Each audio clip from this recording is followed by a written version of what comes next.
Hey y'all, welcome back. So for today's video, I want to take a look finally at the Disney Designer Collection lineup of dolls. If you know anything about this line, you know that this video has been a long time in the making. These dolls actually started releasing in the later half of 2021, I believe. And way back then, I knew, because they had announced from the beginning they were going to be 15 dolls in this line, so I knew there were going to be a lot. So I had originally thought about giving my opinion doll by doll as they came out, and then I decided it would be easier and kind of more cohesive to just do one big video for all of them. Of course, it has taken a long time for them to all come out. They are all finally out, so now I can actually make this video. I literally have been waiting over a year to make this video, so it's kind of exciting to finally be able to do it, but I definitely have a lot of thoughts about the Disney Designer Collection. I think some of them were really good, some of them were really not so good. So yeah, I just wanted to kind of get into my thoughts and feelings about it. With that being said, typical disclaimer, this is just my opinion, so if you disagree, if you love the dolls that I hate, or vice versa, that's okay. It's not anything personal, it's just a difference of opinion, so, you know, please don't be offended if I hate your favorite doll from this line. I also did want to mention, I haven't pointed this out this year, but if you are new here, it's a good reminder. I do have in my description down below, always on every single video, links for the Tabby Tails Cat Rescue. I'm not affiliated with them in any way, but I just think that they are a cat rescue that's doing really, really good work, and it's something that's very important to me. I'm an animal lover, especially cats, so since I have a few followers here, like I know it's not a lot by internet standards, but since there are, you know, like 4,000 of you guys who could potentially see this video, I figure it can't hurt to point it out. So if you want to go help them out or just learn more about what they do, again, not affiliated, but it would mean a lot if you could go check out those links. But yes, with that being said, we can go ahead and get started with the video. So I am going to be going from like the oldest release to the newest release, just so that we can kind of see how these dolls progressed in a chronological order. And that means that the first one we're going to be looking at is Jasmine. And honestly, I think that I had worse feelings towards this doll when she first came out, but like she's kind of grown on me over time. I do like the fact that they aren't doing the typical blue for Jasmine or even like purple. I feel like it's very rare to see her in a red outfit. She does have like one scene in the movie where she's wearing a red outfit instead, and it's not one that is very commonly seen. So I do appreciate that we have a bit of a different color story for Jasmine. I think the silhouette is maybe a bit much on the bottoms for me personally, but I do love the top. I love the kind of, I think that's a peacock feather wraparound. I like the bag a lot. Overall, again, I think that I had a lot more harsh feelings about this when it first came out, just because it's not typical, and you'll see that throughout this line. This line is not meant to be typical Disney princess designs. They are definitely meant to be very, very, like, heavily reimagined, if that makes sense. Like, she's not in her blue outfit. None of the dolls are really in, like, a movie outfit. It's not something you would actually see them in, but it's just kind of taking inspiration from the princesses and their stories. So I think maybe it took me a little bit of time to get used to that and to really appreciate that about Jasmine. I also think, spoiler alert, that there are a lot worse dolls down the line, so I think that having her be first, like, initially I wasn't as into it, but now looking back, I'm like, this is not bad compared to some of the ones that we get. So yeah, overall, I like it now. I think I didn't like it before, but looking at it now, I do think this is a solid design. The second doll they released was Pocahontas, and this is a perfect example of one that I think was really, really bad. In general, I think that Pocahontas is a tough character to make dolls of because she's a Disney princess. However, she was also a real human being, and the Disney retelling of her story is like very romanticized compared to the actual facts of what happened to her, which was, in the long and short, she was a victim of colonization. So it's just really, really hard to make dolls of this character, and I don't think that this one is well done. I think that the worst thing about it, by far, is that she's like, not down the middle exactly, but she's kind of split in terms of having inspiration drawn from more European inspirations, and then inspiration drawn from like her original movie design, and I don't think that that's appropriate at all. Given the fact that, again, this was a real person, I know that this is like the princess version, but this was a real human being who suffered. To do a designer doll of her and not completely pay homage to her native ancestry and instead give her European inspirations as well feels very inappropriate to me. I will add a caveat to that and say that I'm very clearly Caucasian, so I don't have like a personal stake in this. I am not the end-all be-all opinion on this. I've seen a lot of people from different Native American tribes say that they're not a super fan of Pocahontas as a Disney princess, but I'm sure that there are people with different opinions. So when it comes to any Pocahontas doll, but especially this one because we're talking about it in the context of this video, I would defer to Native voices over my own. But because I have to give my opinion in this video, this one just made me feel gross. It just made me feel gross. That's the short version, is that this one made me feel icky and I didn't like it. Then the third one was an Ariel doll, and this one upset me because it was so close to being perfect in my opinion. I love the colors for this. I think her hair is beautiful. Her face looks a little bit shiny, like almost Rainbow High-esque, and I think it really works for Ariel because, you know, like she's a mermaid. It would make sense for her to be kind of dewy. It's so beautiful. I love the shell bag, all of the pearl details. I like the sequins in the dress, but there is one thing that I really dislike and it completely ruined this doll for me, and that is the fact that her dress is like very, very short and then has a very long overlayer, and I just don't think that that works at all. I know that high-low dresses are generally considered to be something that is a thing of the past and not very stylish anymore, but I think for Ariel specifically, a high-low dress might have worked better because it would be more reminiscent of kind of stepping out of the water. This is not it to me. If you didn't want to do high-low, if you wanted it to be long, I think it should have just been long. Like, you could have still had the underlayer be a different color so you could get kind of the sheer aspect of the top layer, but I just think this looks really weird and very cheap. I think anytime that there's like that dramatic a difference between a mini skirt and then a very, very long overskirt, it's something that to me is hard to pull off in a way that looks good instead of looking cheap.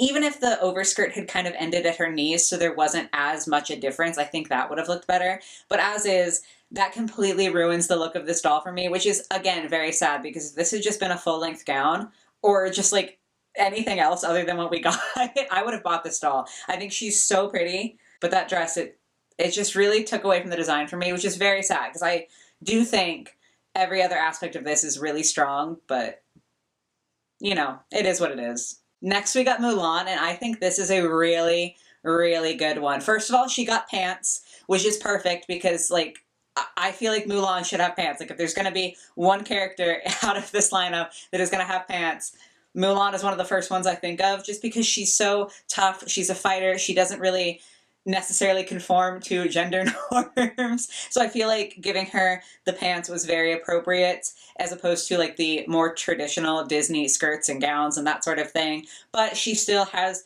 very like dramatic aspects of her design, more feminine aspects like all of the flowers on her sleeves. I do love the sleeves in general. I think that those are so beautifully done. I like how fierce she looks with the dark makeup and kind of the expression that they gave her. I just feel like this really embodies Mulan because the doll is very feminine, but it's also so strong. Instead of being the stereotypical, like, soft and dainty feminine, this is a powerful woman, and I really, really appreciate that because that's the only way I could think to describe Mulan as a character is a very powerful woman.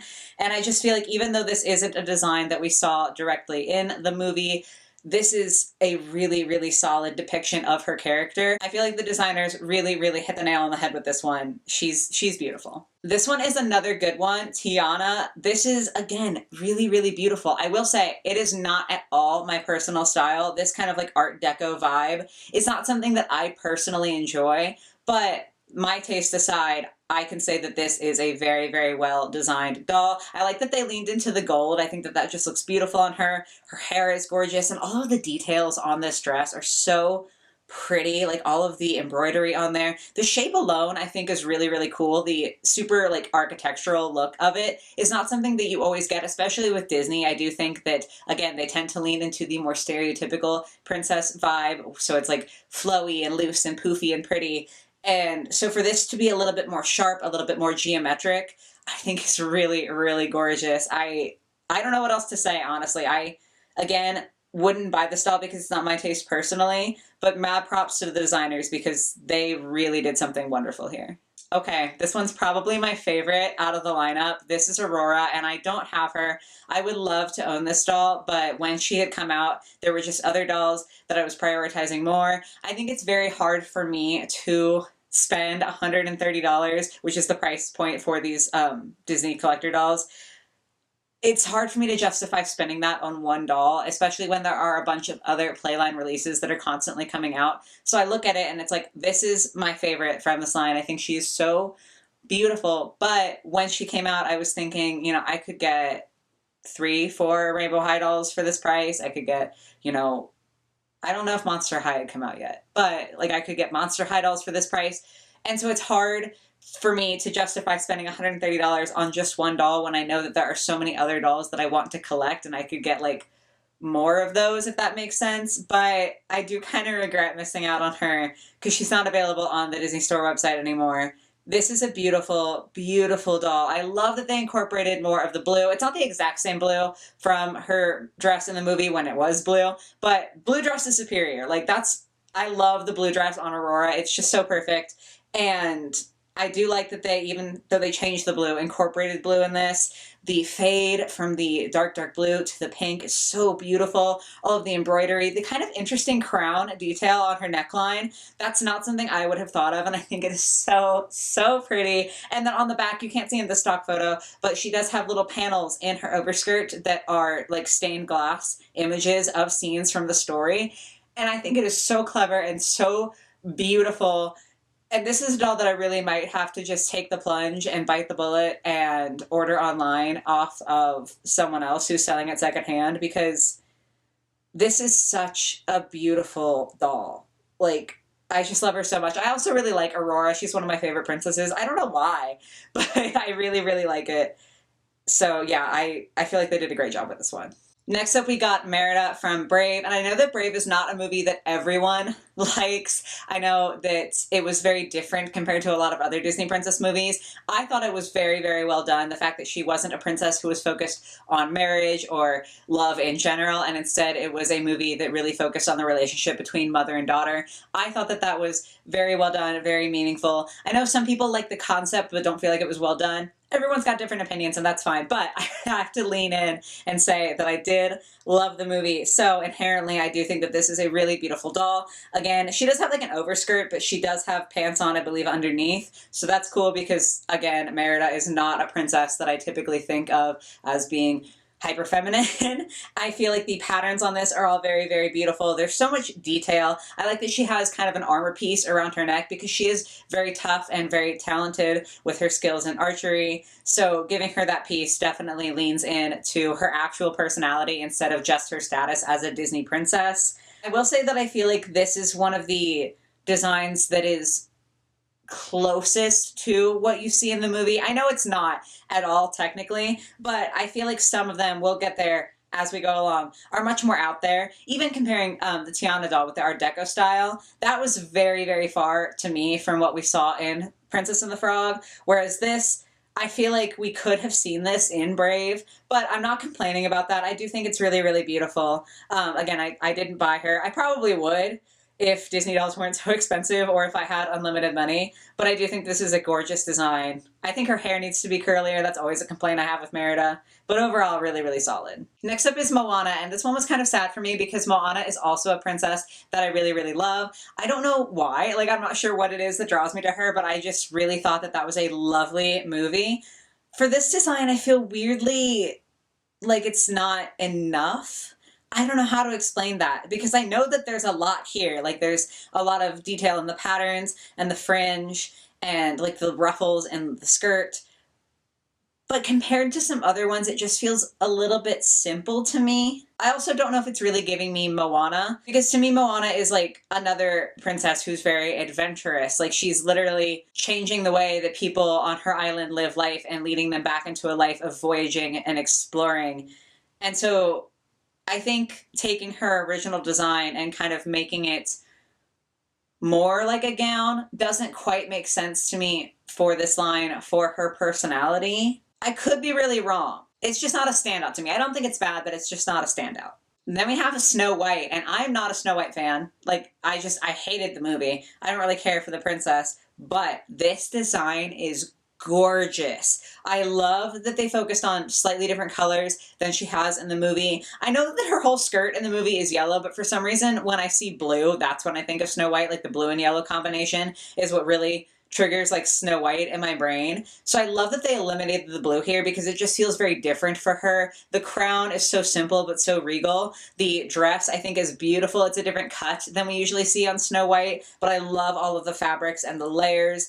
The long sleeves I think are gorgeous. And of course, the cape is the highlight of this design. The ruff around her neck is just exquisite, and the quilting on the cape is so beautiful. Not a doll I would buy because, like I said, I don't like Snow White, so it's very hard for me to think about buying a Snow White doll that is this expensive.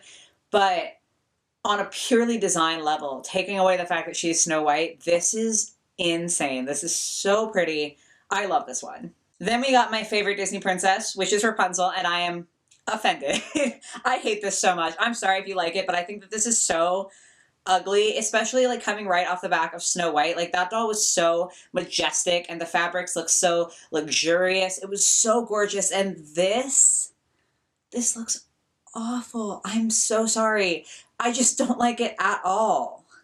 Like, I don't even want to say that it's a bad design because I feel like if this was like an outfit that came on a like spring themed Barbie, it would be beautiful. But for Rapunzel, I'm not vibing with this. I don't like this at all. I hate that her shoes are randomly green because it doesn't match with anything else in the design. I don't get the tiny little bag. That's not, to me, something that Rapunzel would have. Like, Rapunzel is someone who has tons of hobbies and interests and is very curious. I feel like she'd have a huge bag, like a knapsack or a huge backpack to like carry around a bunch of stuff. I don't know. I know that that's not like designer collection to have like just a big knapsack or anything like that. But the tiny itty bitty bag just doesn't feel like Rapunzel to me. I feel like the placement of the hairpiece doesn't work for the hairstyle that's on this doll. And the dress, I just really don't like it. I feel like Rapunzel deserved so much more. And maybe I'm being much more critical because this is my favorite. But I just think that this is so off the mark. And again, I'm like offended because I love Rapunzel so much. This was the doll that I was most excited for. And so she was a huge letdown, which saved me from having to spend a ton of money. But I am just, every time I look at this doll, I get sad. Next up was Cinderella, and I don't really know how to feel about her. She did get like a pantsuit, which I think is kind of cool. And the skirt, I believe, can detach and become like a cloak. And I love the like multifaceted aspect of the design in that regard. Overall, I don't think that the design is terrible. It's definitely a lot better than Rapunzel's, but I do feel very similar to Rapunzel in that I think I would like this design better if it weren't attached to Cinderella. I just feel like, first of all, it makes her look weirdly older to me, which there's no problem with being older, but I would say that this looks like a very powerful woman in like her 30s or 40s. And again, like you can be beautiful in your 30s or 40s, but like it doesn't read Cinderella to me. I don't know. There's just something about it that feels very off. And I'm not a Cinderella fan, so like I could be biased against her. But when I think about Cinderella, she's not a princess that comes to mind when I think of like self-empowered princesses. I know that, you know, she has good character points, and I'm not saying she's a bad character, but like she did still at the end of the day fall in love with a man and get rescued by the prince. And so to me, it just feels weird to give her this like very powerful, independent looking outfit. I don't know, that could just be my Cinderella bias talking. Again, I think the design is actually very, very pretty, but just not for Cinderella. So like, I'm sorry if I have some Cinderella fans in the comments. Please don't be mad, but I just don't feel like this one fits very well. Then we got Belle from Beauty and the Beast, and I feel like this is so close to being really cool, but it just barely misses the mark. I do like the gloves and the bag that she has and the skirt. That's obviously what we have to talk about here. I think the rose petals at the hip, insane, so gorgeous, so pretty. I even like the sheer overskirt that she has with like the dome effect because it is very reminiscent of the dome in which the rose is kept. I think that that is beautiful. I don't know what's up with like the train that she has. That was completely unnecessary. I even don't mind the like bottom portion.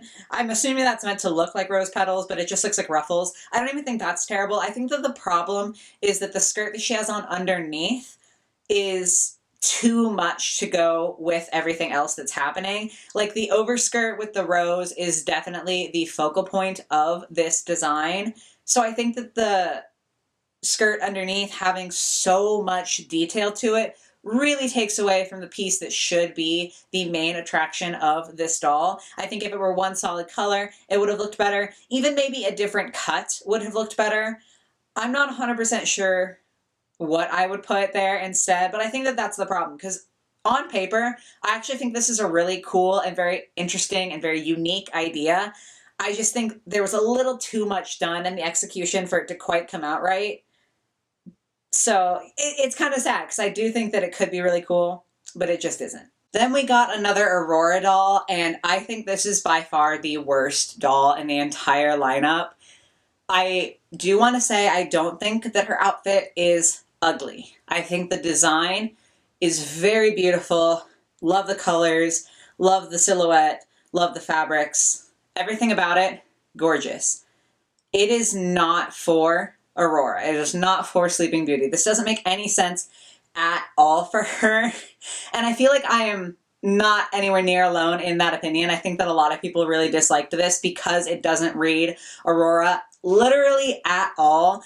I think that part of the problem is that in the Disney Princess lineup, Aurora is not at like a base level the most stand out, and I say that with love. She looks very similar to Rapunzel if Rapunzel had shorter blonde hair. Like, she is just another white blonde-haired character like Cinderella, like Rapunzel when she has like her long blonde hair, and obviously this isn't that long, but I'm just saying on a base level she doesn't stand out that much, you know? She's not that unique. Like, Merida is the only redheaded Disney princess. You may be asking yourself, Oliver, how in the world could you forget Ariel, the even more redheaded Disney princess?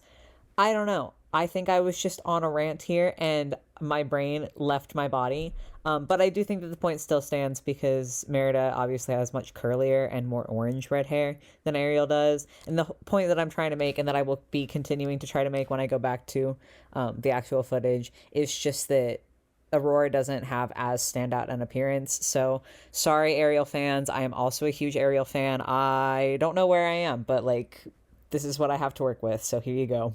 So anytime you have a Disney princess line with a redheaded doll, you're going to think Merida, even if it doesn't look like Merida. Aurora doesn't have the benefit of being the only blonde character, so I feel like you have to tie something else to that character and to that movie for us to see it. Because again, like if you put Merida in literally anything, you might be like, that's weird, that doesn't fit her, but you'll know it's Merida because of the red hair. But because we have other blonde characters, it doesn't read that easily. Like, it's not immediately obvious no matter what you put her in that is Aurora. So you have to make sure that the design and the outfit matches that character to tie it in, and it doesn't. I do understand that this design was meant to be more creative than typical Disney designs, more loosely inspired instead of being based on an existing outfit, and I applaud that. I like that in some regards. Like, I've talked about some dolls that I really, really enjoy. I think it obviously can be done well, but I think that this one was just so off the mark, like so far out there and so very, very loosely inspired that it doesn't work. Obviously, the silhouette is completely different than anything we see in Sleeping Beauty. The like design of her dress isn't anything close to what we saw in Sleeping Beauty, and even the colors are completely off from the movie. If this had been a different color, you maybe could have gotten away with it, but she doesn't wear dark purple at any point. She doesn't wear this super, super light pastel pink at any point. Like, the colors aren't even there. So there's nothing there to tie this to Sleeping Beauty thematically. And it just doesn't work for me. Like, I feel very badly saying that because, again, it is a beautiful doll, objectively, like taking it away from what this line is supposed to be. But if your task is to design a doll that is readable as Sleeping Beauty inspired, this isn't it, and it just doesn't work. So I feel so bad because it's well designed for somebody else, but it's just, it is not the assignment.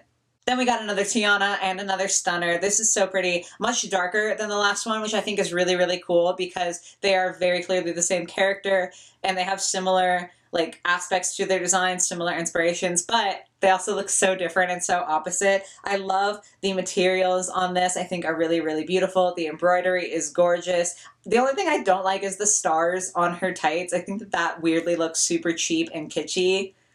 I don't know. Again, this is not my personal style, so this is not a doll that I would want to buy, but I think the inspiration is there. I think that it fits Tiana very appropriately. So like objectively, this is another good one. They knew what to do with Tiana in this line. And then lastly, we round it out with another Ariel, and this is another one that is kind of disappointing to me. I feel again really bad saying that because it's not a bad design. I just don't think it works. When you compare it to the other Ariel doll, I appreciate the skirt more. Like I technically like the construction of the dress more, but I think that it is missing the oomph that that first design had. It's just because the first design was so striking. To me, the skirt brought it down, but it was so striking and so fun and unique, but still very, very Ariel. This one I think is much more obviously Ariel inspired with the purples and the blues, like the wave embellishments or embroidery. I think that it's more obviously Ariel, and I'm not super mad about it, but I do think it's like a little bit more on the nose, especially with the green shoes. So she's kind of got like a purple dress and then green shoes to simulate her tail. I don't like the green shoes. Again, I don't know what is up with this line with having shoes that completely are just like a weird different color. I get that it is thematic to Ariel. Like I do get it, but I just don't think it matches. But I think my thing is genuinely, I'm so sorry if you like this doll. At first glance, I didn't realize this was from the Disney Designer Collection. I thought this was a Hasbro doll.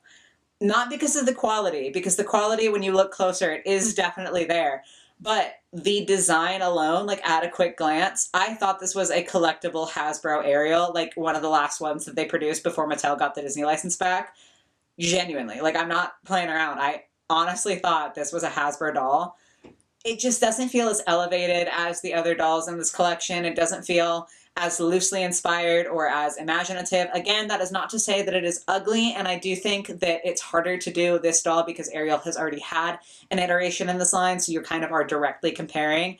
But when you do that direct comparison, even though parts of this doll I think are done better, overall, she is nowhere near as visually interesting to me as the first Ariel. So I feel bad, but that's the note we're ending it on. That was it. Again, I feel like that's a theme throughout this video. I don't think any of the designs are terrible designs, but I just don't think all of them hit the mark in terms of being inspired by a Disney princess. So there you have it, guys. That is all of my opinions on the Disney Designer Collection. Like I said, this one has been a long time coming, so it feels very good to finally get all of these opinions off my chest. They have been building for quite a long time now. I do think it's very interesting. I've seen a few people say something like this, and I think that most recently I heard it from Darling Dolls. I could be wrong, but I have seen online people talking about the fact that Disney fans are especially difficult to cater to when making like the Disney princess dolls because Disney fans want something different. Like you can only see Ariel so many times with the purple shell bra and the green tail, right? Like there's only so much that you can do with that. So like Disney fans want something different, but also not something too different. And I do think that that is a perfectly accurate critique of the fandom where it's kind of boring to see the same thing over and over and over. But when you get too far away from the original source material, it doesn't necessarily read so much Disney anymore, and so I do think that that turns a lot of Disney fans off because it's like a beautiful design, but it doesn't feel as much like Disney, and especially when you add on the Disney collector price tag, it's hard to justify. A perfect example was the second Aurora doll, where she's beautiful, but she doesn't read Disney to me, so like I definitely would not pay Disney prices for a doll that doesn't look like a Disney doll to me. And I think that this line is a very interesting exercise in trying to teeter that line that Disney fans seem to really want, where it needs to be close enough to obviously be read as that character, but it needs to be different enough to stand out and be something that they want to purchase. Some dolls, I think, definitely did that, and some dolls just really didn't, at least in my opinion. Definitely let me know how you guys feel about all these in the comments below. I'm very curious to see if you kind of share my thoughts on these dolls or whether I'm just weird out here having really unpopular opinions. But yeah, I think it's an interesting phenomenon trying to toe that line and kind of please Disney fans. I think that this was a very fascinating line because it's very different than most things that Disney produce. So even though I didn't like a lot of them, I do hope that they do something like this again in the future and kind of become more explorative, because I think with some time and some effort, they could find that line very, very well and be able to make some really, really cool stuff. But I guess only time will tell. But yeah, that's my thoughts for this video. If you guys did enjoy it, if you could give it a like, that would be awesome. If you guys are new here and you liked what you saw, maybe subscribe for more. But yes, I hope you had a good time here today. I definitely did, talking about all my opinions. I love doing this stuff. But yeah, I hope you guys have a lovely rest of your day or your night or whatever it might be, and I will catch you in the next one. Bye, guys.